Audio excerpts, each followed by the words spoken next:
Kwanza tupigie William Ruto makofi. Yes. Ya 50,000. Anawapea Nyota Fund kuanzia kesho ama madi. Mpigieni makofi. Nyota inang'aa. Wale youth wanapewa ni 29 years to 18. Makofi. Na wenye wako 35 years wakuwe wako able differently. One time. Makofi. Nyota inang'aa tena. Makofi. Nyota inang'aa. Makofi. Now the problem is William Ruto, wale vijana unapatia hizi pesa, wengi wao ni walevi. Hii pesa watamaliza within 3 days na hakuna kitu ita-improve kwa economy isipokuwa saturation of money. Hawa vijana hiyo pesa watapeleka kwa betting yote. Kuna mtu atawekelea 50k maniu kichwa igongwe. Haiwezi.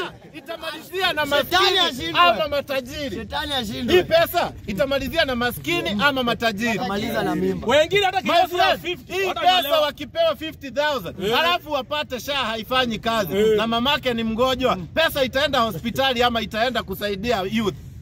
Inaenda Liverpool kichwa. Hii pesa kuna vijana hawajalipa school fees, hawajalipa university fees. Itaenda kusaidia wa Kenya ama itaenda kusaidia na school fees. Wataenda kuanzisha familia. Wanaenda kuanzisha Man City kichwa. Mnaelewa kitu nasema? Hii pesa kuna vijana wengi sana sasa hivi wako na depression. Itaenda Mathare Hospital ama kwa guiding and counseling ama itaenda kwa improve our economy. My friend, William Ruto, the Kenyan problem ni kubwa sana. Haiwezi malizwa na 50,000. We know it's a grant.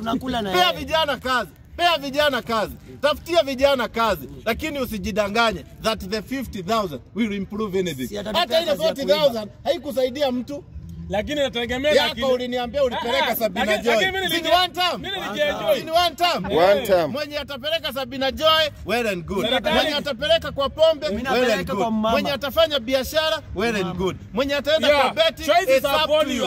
Lakini hii pesa mnafaa kujua kama haitakusaidia, huwezi saidia. Huwezi saidika. Choice is upon yourself. Ukitaka kwenda Sabina Joy, sawa. Ukienda airport, sawa. One time. Haki nimekasirika.